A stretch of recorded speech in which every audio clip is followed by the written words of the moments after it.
welcome our listeners to another episode of the Energy Central Power Perspectives podcast. Located in New York City, I'm your host, Jason Price of West Monroe Partners and Community Ambassador for Energy Central. Joining me is my colleague, Matt Chester, Community Manager for Energy Central, located in Orlando, Florida. Matt, how are you doing today? Doing great, Jason, and excited to be here and dive into what's sure to be another fascinating discussion with one of our high-profile experts in the utility biz. Excellent. Me too. Before we introduce our guest, I want to share about Energy Central for our new listeners. Since 1995, Energy Central has been a trusted news and information source for professionals working in the power industry. Today, Energy Central is more than just a news source. Energy Central is a network of community groups focused on specific topics in the industry. Our managed communities are a place where professionals like you can come together to share, learn, and connect in a collaborative environment. We invite you to become a member, if you haven't already, and join over 200,000 other professionals working in the power industry. To join, simply visit www.energycentral.com, and membership is free. In the field of load management, we employ the practice of demand response. The practice is to improve efficiency and manage the load on the grid, particularly during periods of high energy demand, like on hot days when we all blast our air conditioners. During high demand, the utility may not be fully prepared for the increased power load and will need to turn to peaker plants for excess capacity. The results of this tends to be expensive and come from dirty sources like coal, oil, and gas generation. For those in the commercial and industrial sector, demand response is a frequent practice that has been employed in North America and in Europe. The utility contacts a manufacturer, requesting a slowdown or even shutdown for a short period of time, usually a couple of hours. The manufacturer is typically compensated financially for turning off its machines. The given lead time allows the manufacturer to plan and prepare. As we know, voltage quality is critical for machinery, and such fluctuations in voltage can cause machines to break down and require costly repairs and outright replacement. Demand response is a practical method to reduce overall load, generate efficiency, and promote conservation. Our next guest is an innovator in the field of demand response. His company, which he co-founded, has automated demand response and has even adapted in a gamified approach to the retail customer. The company is named Ohm Connect, and its motto is simply, save energy, get paid. Please welcome the co-founder and CRO of Ohm Connect, Matt Duesterberg. Matt? Hey, Jason. Hey, Matt. Happy to be here. Matt Duesterberg has a BA in Chemical Engineering from UVA and an MS in Mechanical Engineering from Stanford. Matt served as lead analytics consultant for DataRaker, which was bought by Oracle. He then moved on to become CTO for Kilowatt Analytics, a solar data analytics company working to reduce the cost of solar for residential. Matt captured solid experience understanding the economics of the business, which led to the creation of Ohm Connect. Matt, you were invited to the Power Perspectives podcast to discuss your predictions for 2020 that were published in Energy Central's recent Hot Topics special issue on 2020 trends and predictions in the utility industry. Before we jump into these, let's talk about your recent article on LinkedIn. The utilities employ engineers, physicists, and policy wonks. The utilities are not known for being customer-centric. For the average customer, you turn on power and you pay your bill. There is no warm and fuzzy feeling we get with our utilities. To prove this disconnect that exists between the consumer and the utility provider, you wrote an analysis comparing how Uber, the transportation app, communicates online to its customers compared with a typical utility provider. From the language chosen, the amount of options thrown at the customer, the lack of direction on how to even navigate through the utility website to find what you need, further proves your point on how far utilities need to go to become a customer-oriented entity. The article was great, especially as it was championing for the consumer. Would you like to talk more about this? And can you identify any utilities that are starting to get it? That's a great question, Jason, and happy to talk a little bit more about this. The reality is I was probably a little harsh on the utilities, comparing them to the latest consumer companies, and one of the arguably most successful consumer companies recently, which is Uber. versus archaic utilities that have really focused on a different requirement, which is the reliability of the grid. And the answer to your question really quickly is we haven't seen much improvement, but that's not really what we've measured success for the utilities against. In reality, they are doing a good job of keeping energy invisible, which I think is the end goal of most utilities and retailers. They want users to turn on electricity, turn on their lights, run their washing machine, and not have to think about it at all.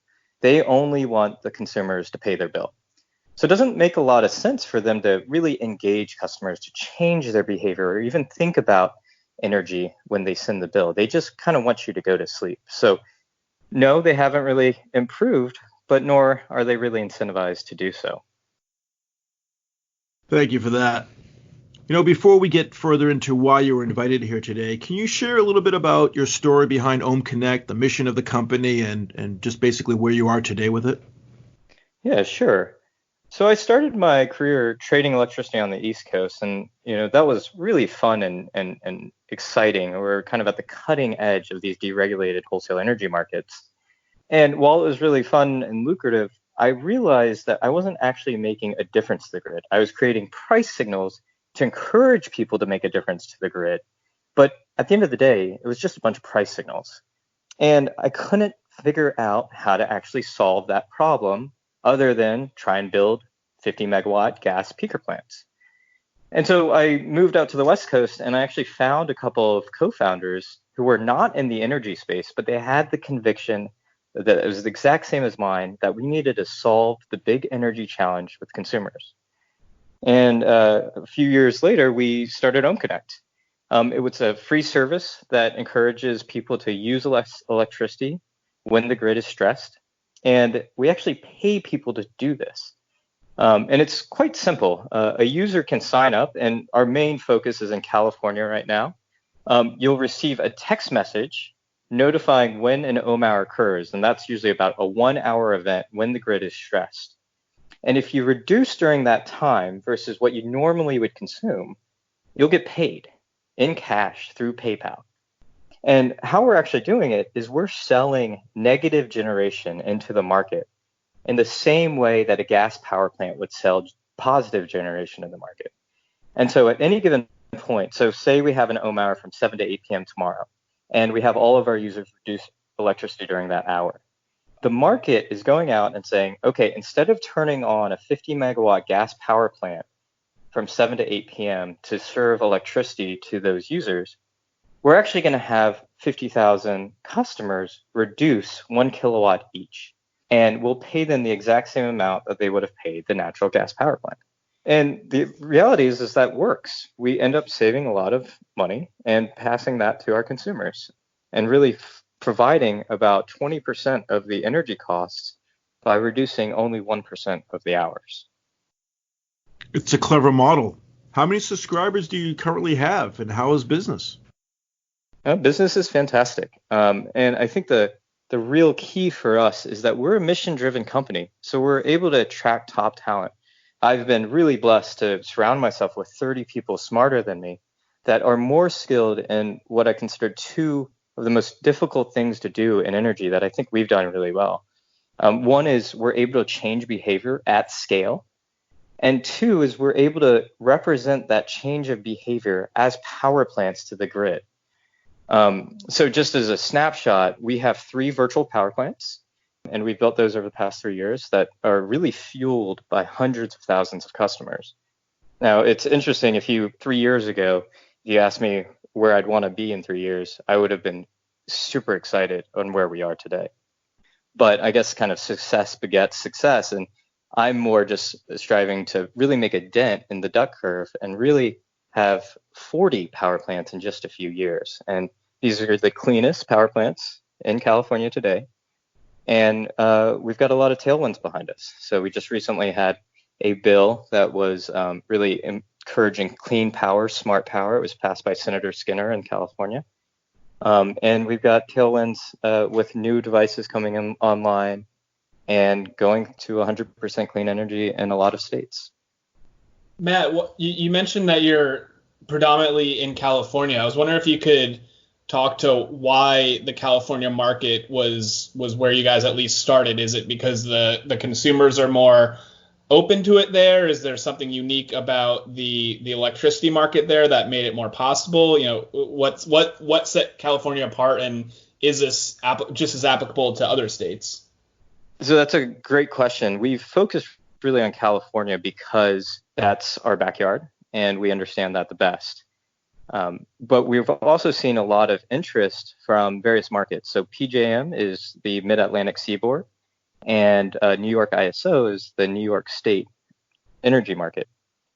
So both of those have been really interesting as a new place to go into. But I think the most interesting for us is Texas, who has a very different market construct.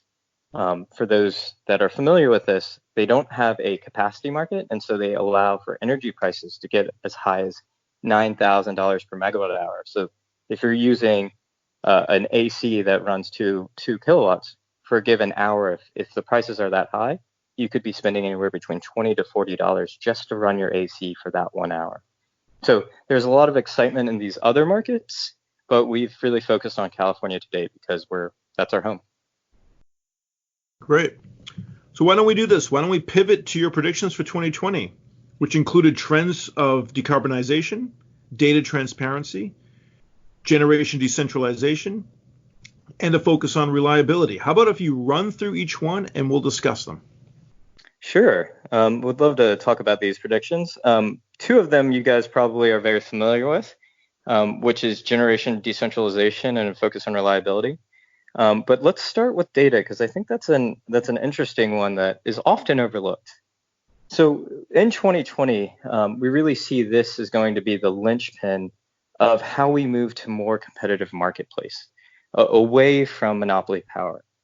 And when you think about where a lot of the utilities in existing and previously regulated markets, one of the most powerful components of this was this information asymmetry of data. And so utilities have this data and are focused on saving and keeping that data from other parties. And I'll give you one example. So Southern Company doesn't even allow their customers to see their historical energy usage. And for us, that seems kind of crazy. For a consumer, that makes no sense. Imagine if you had to pay your Visa bill and they would not show you the transactions that you actually used. They said, you're going to have to pay $700 for this bill, but I'm not going to tell you what you actually spent your money on. And that's how it is in Southern Company in Georgia. Now, that data has been kind of a war zone between utilities and third parties. And in 2020 specifically, Texas is going to undergo a transformation where Smart Meter Texas, their data platform, is going to be able to expose more data in a more streamlined fashion. But I think the actual place of battle will be California and New York. So in New York, smart meters have been going in over the past year and a half, and then will continue to go in. And there's conversations right now at the PSC about how to access that data. And certainly you can see that there's two opposing ends of the spectrum. The utilities do not want to share that data. Third parties want access to that data to innovate against. And then in California, what you'll see is with the wildfires that's happening, there's a big question on what is the future of the utility. And a big part of that is how does other parties access data and be able to make similar decisions to what the utilities in California are doing today. So that's one, data.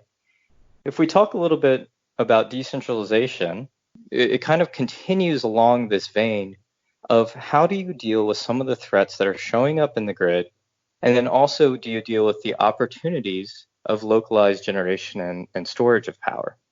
So the threats that we're seeing is really around cybersecurity, wildfires, power shutoffs in bulk. And I think the brittleness of the grid has been exposed by some of these pieces. You guys might not be aware, but most of California had their power turned off because of wildfire risk just late last year.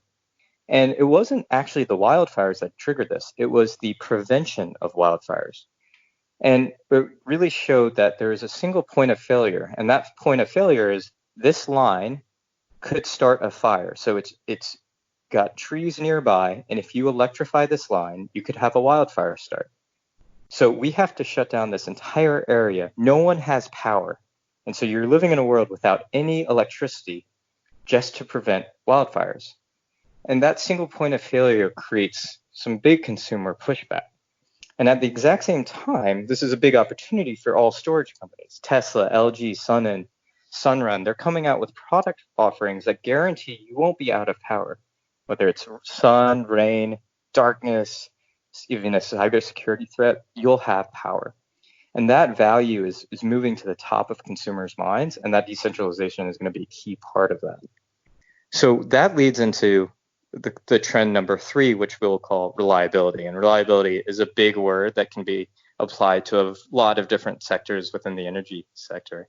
But really pulling on that same thread, as you install more storage into homes and you have more decentralized generation, you basically are taking away one of the biggest levers that grid operators have to drive the grid. And that's to be able to balance the demand. So when you turn on your lights, we need to be able to generate electricity to help your lights come on. And with having increased renewables, so solar and wind, and increased decentralized generation, like your storage system in your backyard, that becomes increasingly hard for grid operators. And so how do you deal with that? How do you actually make sure that your lights will come on when the sun's not shining or the wind's not blowing? And right now, there's only 3 options that solve that reliability challenge. One is peaker power plants, so natural gas peakers that can turn on at the flick of a switch.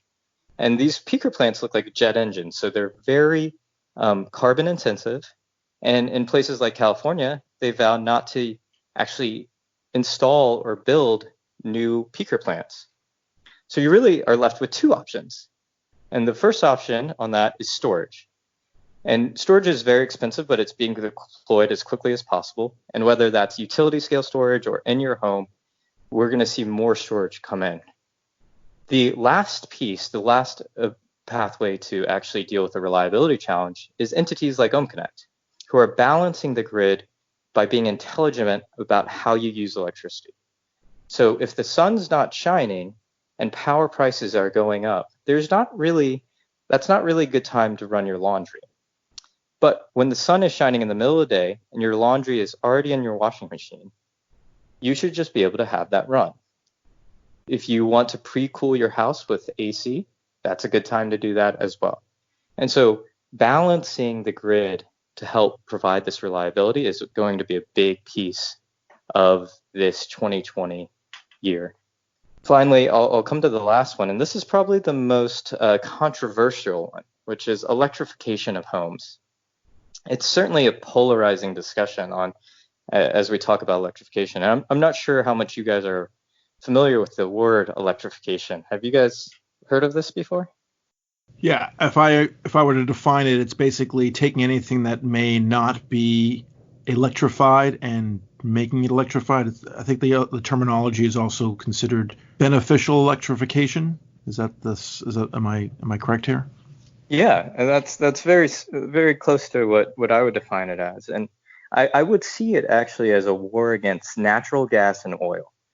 And it's kind of crazy. A lot of people think this is absolutely preposterous. How could you be better off not burning gas for electricity, transmitting that electricity to your home, and then converting that electricity to heat your home or cook your food? That makes no sense. And that absolutely makes no sense if you're burning gas for electricity. As we move to 100% carbon-free society, states like California must remove all carbon-based resources. And natural gas is a carbon-based resource. And actually one of the worst carbon-based resources. I attended a talk by Commissioner Hochschild, and he was talking about if you only had 1% of your natural gas leak into this atmosphere, and whether that's at your home at the source, or whether it's just through pipelines, as we saw with San Bruno and PG&E, that will overwhelm the savings of natural gas from conversion from natural gas to coal. So it's actually a pretty carbon intensive fuel. And as we move away from natural gas, you basically have two major positives that happen. One is you get rid of what is essentially a really nasty chemical that is going into your homes. So if you could imagine not having to install carbon monoxide sensors, not having to install fans in your stove and range top, you're actually removing some of this infrastructure that comes with natural gas. The data is just starting to come out about these harmful effects, and it will almost become a cultural stigma. If you think back to where the tobacco industry was 20 to 30 years ago, all of these health risks started to show up and the harmful effects with with tobacco. And when people started to hear about it, they said, oh, I would never smoke. And I think there's going to be something similar that happens there. There's been studies that have shown if you just cook one dinner at home with the natural gas range without a fan on, it's the equivalent of smoking 2 packs of cigarettes. So we're seeing some really interesting data come out that says this is bad. And so we'll see how that discussion shakes out. I don't think that this discussion will be solved in 2020, but it will start to happen in 2020. We've already seen over 20 cities have moved so that no buildings will have natural gas. So you can't have a gas range on your home anymore. And that starts as early as this year. Yeah, Matt, with those cities that are pushing, the restriction of gas going into new homes, obviously you're seeing plenty of resistance from the stakeholders in, the gas utilities and the associated businesses. Do you think there's going to be a direction that those gas utilities are going to be able to pivot if home electrification does continue to take off, or is that kind of a death knell for their business? Well, for certain businesses, it will be a death knell. And what we've seen and is becoming increasingly popular is that people are starting to double down on electricity. So, for example, Pacific Gas and Electric are really trying to ensure that the electricity account remains with them. Because as you think about, as natural gas goes away, electric accounts become almost doubly as valuable. So you're no longer paying natural gas, but you're paying a lot more to your electricity provider. So a lot of the energy companies that have gas divisions also have electricity divisions, and they are starting to pour more money to that conversion and making sure that they're insulated from that death knell. Matt, from a business standpoint regarding Ohm Connect, is it fair to assess that every time someone comes off the grid by installing solar or battery or both, or another alternative off that's not connected to the utility, that's one less customer to the utility? It's also one less customer to Ohm Connect. Am I correct on that assessment, or can you maybe talk about that? Well, we actually see that as a big opportunity. Every time you isolate, you have a lot more need for managing power within your home. One of the ways that we get over that right now is by having a large centralized grid. And so we're able to see the balancing of power because some people turn off their lights at other times than you do.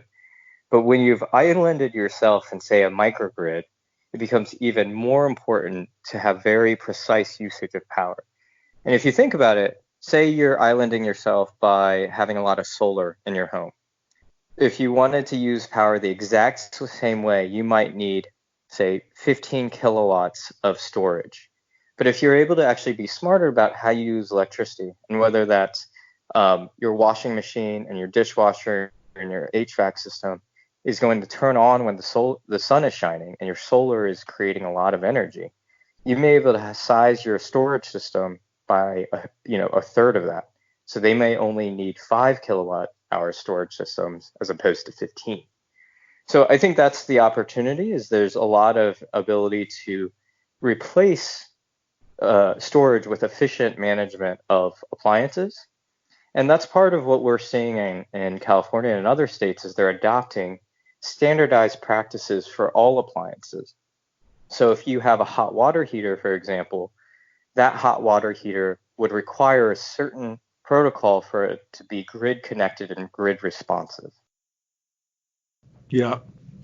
I will say that in New York State, there's been a number of initiatives, including one that's been recently announced about what they're calling it non-pipeline alternatives, where we're looking at exactly the kinds of questions you're asking regarding the electrification of homes prediction that you made, where what kinds of demand response practices could be employed in terms of managing the gas pipeline load that the state is enduring. And you may or may not be following, but there's been a moratorium on no new pipeline, no new gas delivery above and beyond what's already coming into the state. So obviously it's a motivation to move over to induction ovens and other alternatives, but what you're talking about in terms of electrification of homes and the reliance on gas and trying to mitigate that, we're seeing that being addressed on a much wider scale here in the state of New York than we have in the past.